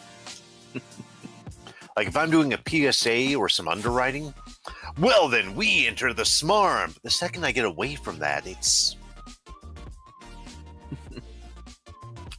everyone's first brush with hearing their own voice played back to them and realizing they don't sound the way they thought they sounded. Yeah. Which thankfully we get over eventually. No, if I could pick one of the voices I do, and probably pick Radio Smarm, i.e. Diet Casey Kasem, yeah, I'd probably, you know, be okay with that one greeting me. But not Andrew's at the goth club trying to yell over the music for someone to hear them over the, you know, on the dance floor. Yeah. Not that one, or we're in the beer garden.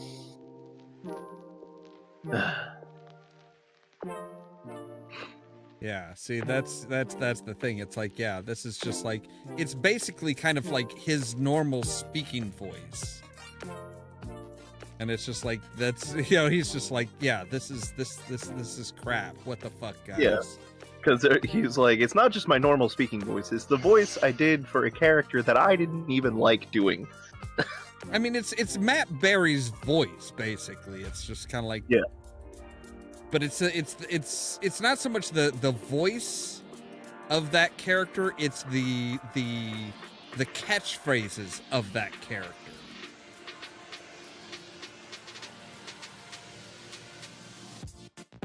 So it's like, this is by DJ Eero and Queen Boobs. Cool. What? Okay, For those of you who do not know, let's face it, FF14 is one giant thirst trap. Yeah, basically. Sounds like it, Jesus. Okay, we'll put it this way. I have a not safe for work channel on that group that I've been talking about. One person in particular plays 14, and that's basically all he posts is the not safe for work mods in 14.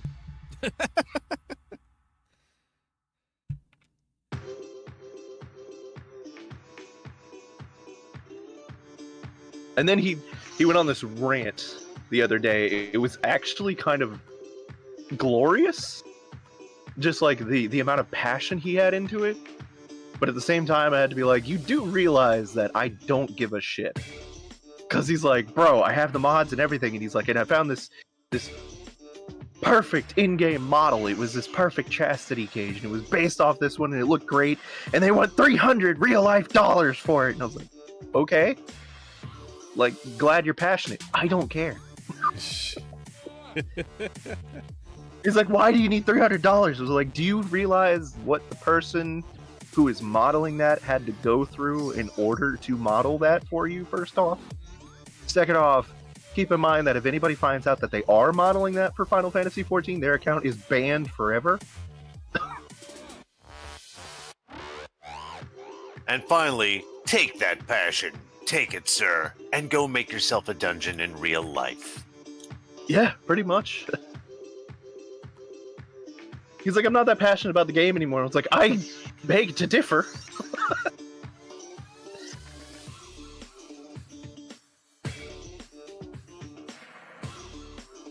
But I mean, let's face it, with the races that they've introduced in 14, it's really easy to make it a thirst trap. I've just been playing the same Ellison since I joined nearly a decade ago. Which is in itself something that people thirst after. I play in... I was going to say, you don't even need specific models for thirst traps, because, dear gods... Well, no, like... people will thirst after anything. Me and Rask right now would be two of the perfect examples of vanilla thirst traps. He plays a very tall, very thin male elf. So basically me in real life. Yeah. To no one's surprise, especially not yours, Ollamh, I play an 8-foot muscle-bound woman who happens to look like a Gerudo out of Zelda. Yeah, not surprising in the least. Which, in fact, was hilarious because my sister was like, hey, come meet some of my friends in 14. Don't do anything that's going to embarrass me. These people are nice. They're very safe for work. First thing one of her friends did was run up to me, play dead, and yell in chat, "Step on me, mommy!" Wow. Oh, Jesus. So I did. All right, in fairness, we live in a world where last week the whole world was thirsting over Magneto. So, Oh, no. animated Magneto. No. We live in a world where for the past month, people have been thirsting after the ghoul.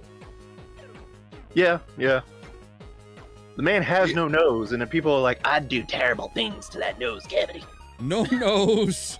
No, has burned, irradiated skin, and people are like, oh yeah, that just does it for me. It's like, All right, in fairness, it's because Ryan Reynolds tread this ground as Wade Wilson. He walked so that ghouls could run. Okay. I did laugh. That was the first story I heard from Fallout, though, was that Walter Goggins fell asleep during shooting one day in full makeup, woke up, saw himself in a mirror, and screamed. I was like, that's how you know the makeup's effective. oh yeah.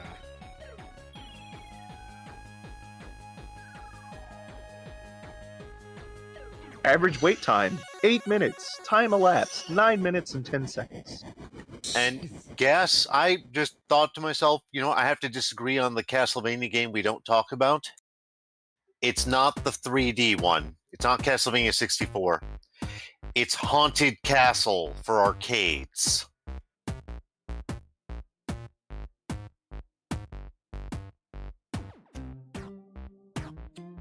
Oh, look!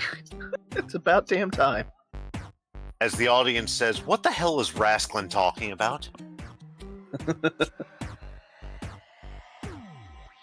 It took us that long to find a tank and a healer. Yep.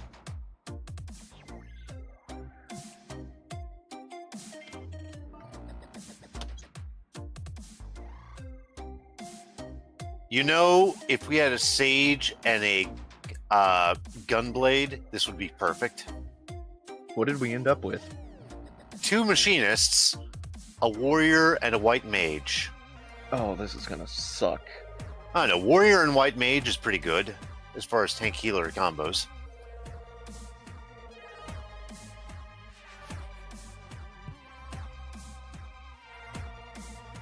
Well, I mean, it depends. The last time you and I ran a dungeon, we did not end up with good luck as far as our tank.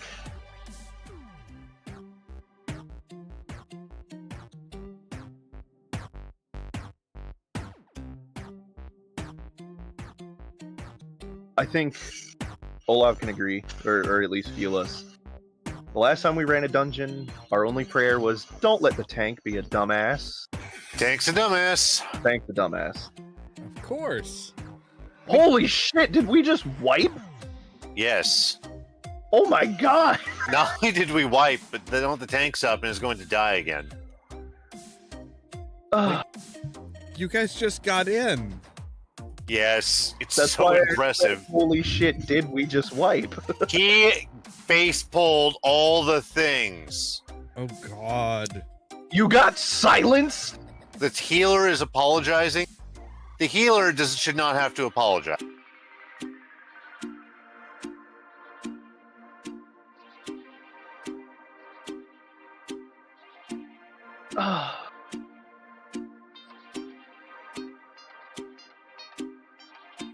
If you can't tell, we're very set in our blame the tank for everything. Well, from the sounds of it, the tank is to blame for, well, most I don't know how things. familiar you are with Final Fantasy. How much do you know? Not much. I never got Okay. into it. In Final Fantasy, all the Final Fantasies, there is one enemy appropriately named the Marlborough, which is well known as you don't fuck with it, because it can and will give you every debuff status effect in the game. Poison, Okay. silence, blind, everything. Okay. So the last time me and Ras ran a dungeon, we prayed, don't let the tank be a dumbass. Not only did the tank run through half the dungeon, pulling everything he could, he got 3 Marlboroughs on his ass without letting anybody actually take one out. Which means when the party finally caught up to him, not only did he have every debuff, we got every debuff. Yay! First boss. I smell a train wreck. Yeah, I'm just gonna sit back here in the corner.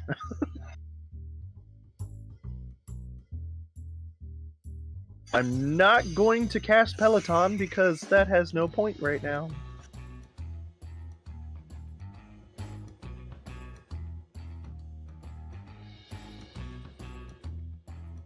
See, most of the stuff that I do, Gas, is 3D work. Like the graphic that we have here is actually the background is one that I made a while back in Blender. You know, considering what I know about both of you, if you two ever got together on a project, it would be dangerous. Amazing, but dangerous. Basically, that room that I put us all in is the control room for Vault 13 from Fallout 2.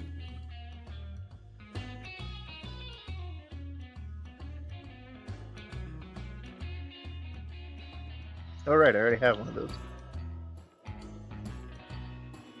Which actually, you know, your comment about the death clause, that makes sense.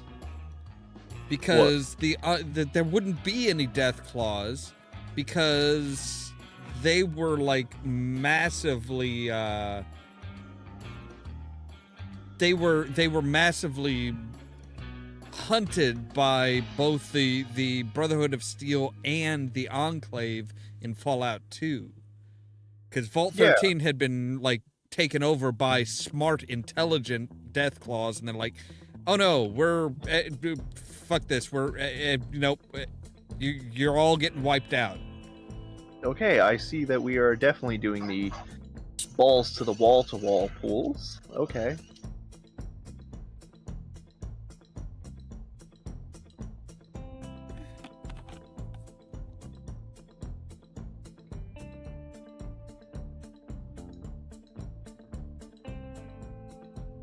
Well, like I said, just the way they ended episode 8, if season 2 isn't hyper accurate as far as location, I don't really care about story, but as far as location, I think there's going to be riots. I mean, they're finally going to have to answer some questions.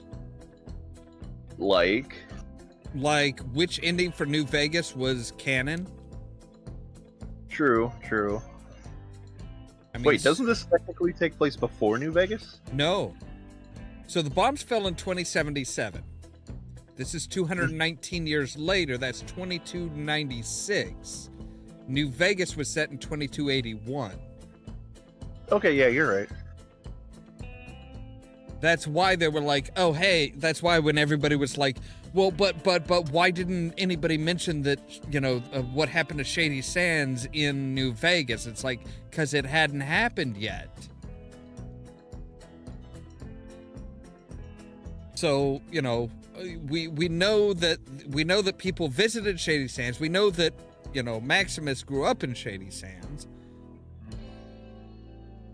So if he's like, I don't know, let's say he's 21.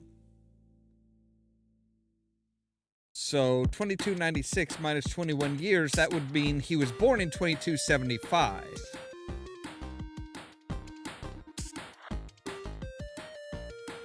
So, if it happened in late 2281, he would have been 6 years old when Shady Sands was when things happened to Shady Sands. And honestly, he looks like he's about 7 or 8. So it's like, yeah, it's 2282, 2283. So it's like it hadn't happened yet. That's why it wasn't mentioned in New Vegas.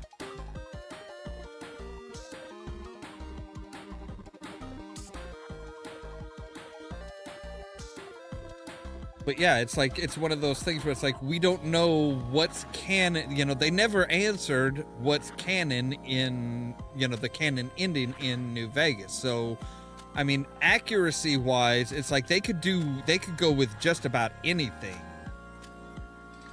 Yeah, they could even use some of the DLC endings. Yeah. They could say, oh, okay, yeah, Mr. House is in charge. He's, his Securitrons were all beefed up and everything. He's in charge of it all. I think it would be really interesting to explore a Courier takes over New Vegas ending. It would. I really want to know. I really would be interested to see what how the ghoul is going to react when he gets there, though. For one very specific reason. And that would be? Because I'm pretty sure that all of the Securitron, because like Vic the Securitron, the cowboy, was modeled after him. That's true, yeah. Because he was essentially like he was the John Wayne of his era. So it's so it's like, yeah, he's going to be, they're gonna be like, oh well, yeah, that's you, buddy. So the other thing I have, which, technically, like we said, they're going with DLC. It doesn't really matter because he was in Utah, but are they going to bring in Joshua? Because that would be interesting. I mean, they could.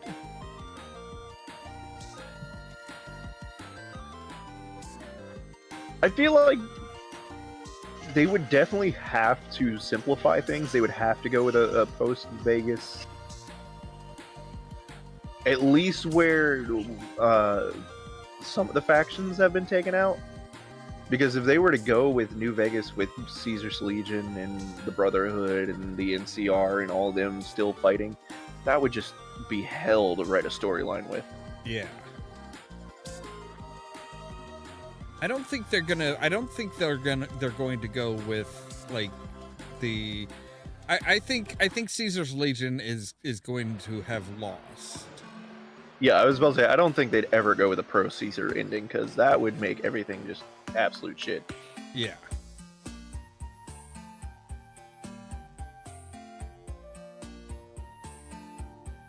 While it would be great, it'd be a little bleak. Just a little. All right. It's like, what's the point for speaking out? Oh, you get crucified. Yeah. So we've been going for a couple hours now. I think this is a good place to call it a night. I probably need to catch up. Yeah, I was about to say, considering he only got to Titus getting a squireship, yeah. Yeah. If you think that's bad, you should see how badly I'm doing in Fallout 4.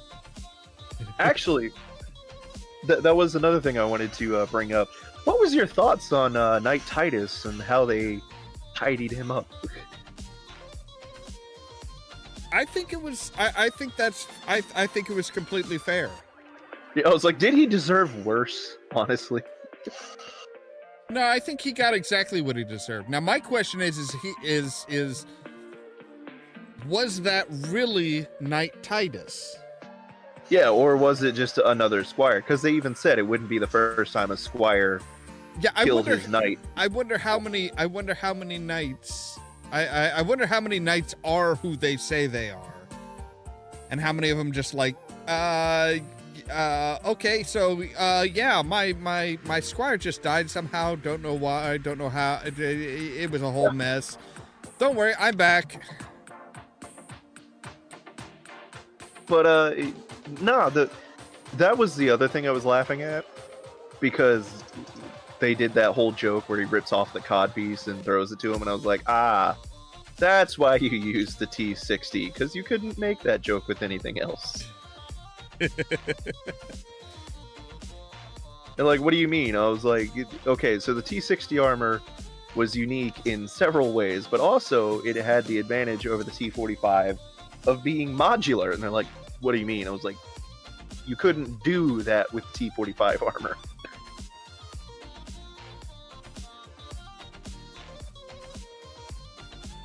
So I'm thinking next week maybe we'll talk. Maybe next week we'll kind of go into the Outer Worlds, because I just finished that up a few nights ago. Could be fun. I haven't played any of the DLC, but you know, from what little I've watched of you playing it and reading the wikis and everything, I think I have a decent handle on it. I could honestly stand to maybe pick that one up. It does not look bad. It's a good game. It's amazing. I mean, it's okay. So that game is made by the people who made the original Fallout games. Interplay, or the crew that was working. Yeah, at the Black Isle division of Interplay. Yeah. I will never think of them and not think Planescape Torment. Oh, you know what? I actually had to correct myself the other day, which thankfully I had you to thank for. Okay. Because Fallout, the group, and what I said was the same thing I've said on the channel before, which is I feel that once Bethesda took over, like entirely, around Fallout 4, it kind of downshifted because Bethesda wants to take it in their own direction. And everyone was like, so wait, you're saying Fallout 3 was the last good game? And I was like, no, because New Vegas came. Like, but you said when Bethesda took over. I was like, but New Vegas wasn't made by Bethesda. Yeah. I was like, Bethesda distributed it. They did not make it. They distributed it. They forced them to use the Fallout 3 engine. And yeah, but yeah, it was not the Fallout. Yeah, it was not Bethesda's. Yeah. And really, the Outer Worlds showed kind of what what that studio can do and how successful of a game they can make when they're not tied to a shitty fucking engine? Game engine, yeah. I mean, that's what tied it down. Yeah, the amount of customization you could have done with the weapons from showing what Outer Worlds did, I would have loved that in Fallout.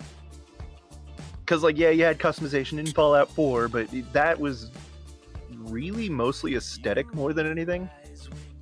Because the stats were ridiculous with half that shit. Yeah.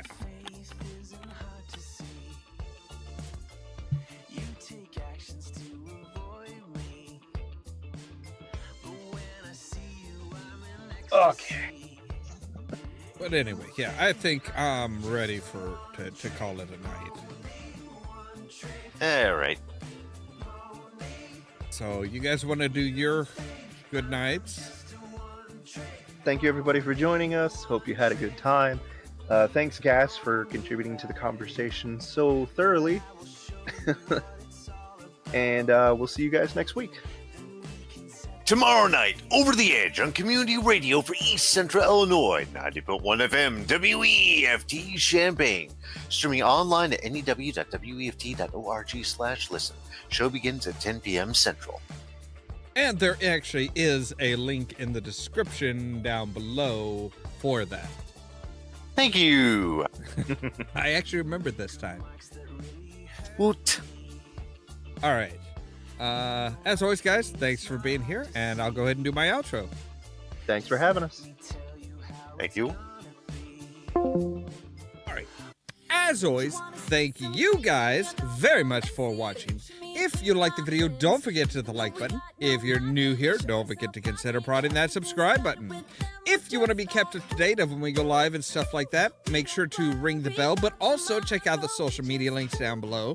The Facebook page, the Twitter account, the Tumblr account, and the permanent invite for our Discord server, where I at least try to make sure to notify you guys of when we go live and stuff like that. All that so that you can stay tuned for more from Ollamh Productions. Cheerio!